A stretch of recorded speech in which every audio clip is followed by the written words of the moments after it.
Los persas hablan de una historia de un dios que se llama Ahura Mazda. Estamos en el 2500 a.C.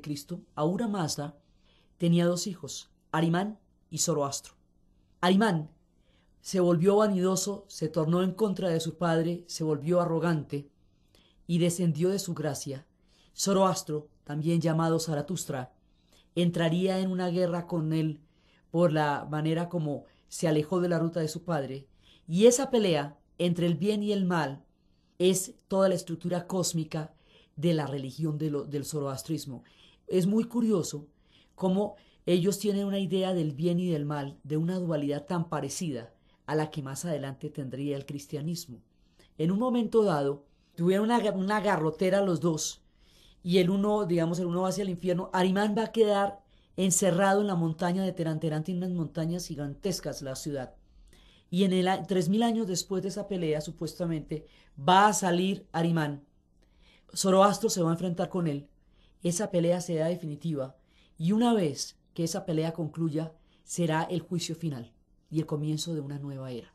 El concepto del cielo, el concepto del infierno, el concepto del bien y del mal, esa dualidad cósmica está establecida desde los tiempos de Zoroastro. La gente en la religión del zoroastrismo rinden culto a unos fuegos sagrados que ardían en la tierra sin que nadie los prendiera. Esos fuegos sagrados que ardían en la tierra sin que nadie los prendiera, hoy los conocemos con el nombre de petróleo y están allí desde el comienzo de los tiempos. Entonces, cuando una persona muere dentro de la religión de Zoroastro, lo van a ocultar en una cosa que se llama el templo del silencio. En el templo del silencio, las personas van a dejar el cadáver allí, en ese templo, de manera que los buitres se coman los cadáveres para de esa forma retornarlo a la tierra. Muchas de las cosas que vamos a ver aquí también son las ideas de la muerte, no solamente de la vida, sino de la muerte.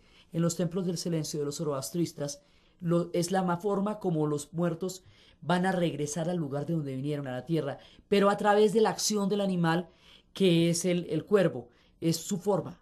Más adelante veremos cómo en el Islam simplemente los amortaja para que la tierra se los lleve, o como los hindúes los queman para que el cuerpo se diluya y el alma siga el eterno ciclo. Cada uno de ellos tiene una idea diferente de la muerte.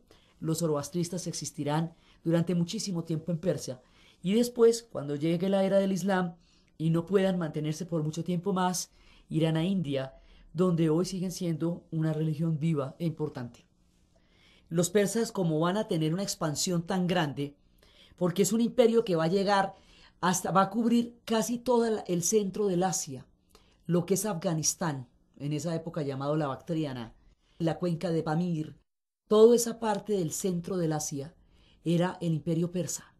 Entonces, el imperio persa, por eso decimos que es el punto que une el mundo proveniente de China y de India, porque el imperio duraba casi hasta el norte de la India, estaban llegando los persas, y por occidente habían llegado por toda la península anatólica, por todo Siria, por todo, van a llegar hasta Grecia, y en Grecia, o sea, van a cubrir Anatolia, y en Grecia los van a parar. Ya cuando exista Grecia, es que los persas duran mucho tiempo.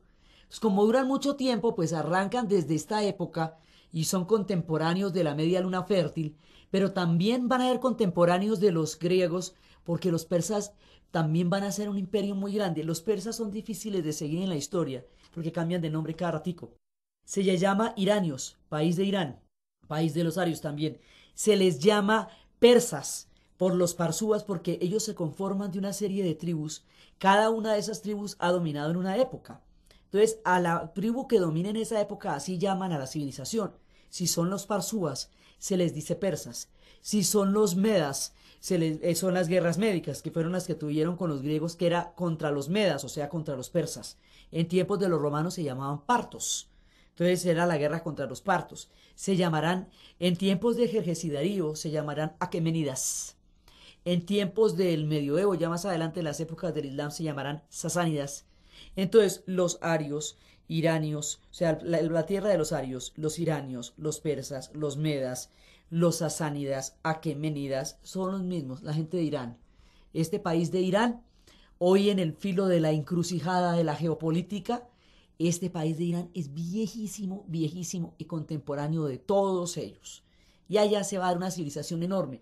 Lo que pasa es que esa civilización, como se enfrentó a la griega y la griega triunfó y Occidente sale del tronco de la civilización griega, los persas quedaron en el olvido. No solamente en términos de su duración en el tiempo, sino de la grandeza. Occidente aún desconoce cuánto se le debe a Persia. Persia, en las grandes épocas del Islam, los persas serán a los árabes lo que los griegos serán a los romanos. La fuente de civilización, en los tiempos de Muar Khayyam, todo lo que ellos desarrollaron a nivel de la matemática, a nivel de la astronomía. Los tres reyes magos, se dice que eran astrólogos, que era como se le decía, magos se le decía a los astrólogos en Persia. Persia tiene un poder de civilización enorme. Eran una un gran pueblo y quedan ocultos porque en la historia hay una cosa que son como decir las jefaturas de prensa, desde donde le están echando uno el cuento. Entonces, si el cuento se lo echan a uno desde Grecia, pues evidentemente los griegos no están interesados en que los persas aparezcan como unos fantásticos, porque eran sus enemigos y ellos los derrotaron. Entonces, aún falta mucho por entender la grandeza de la civilización de los persas y el papel que tienen en acuñar el paso y la formación de los pueblos en el Asia, porque como eran un imperio tan grande, daban hasta el norte de la India, cubrían lo que es Afganistán, y es el punto donde se nos articula un pueblo que están haciendo al norte y otro al oriente, que es la China y la India. Y ahí nos asentamos en civilizaciones muy diferentes.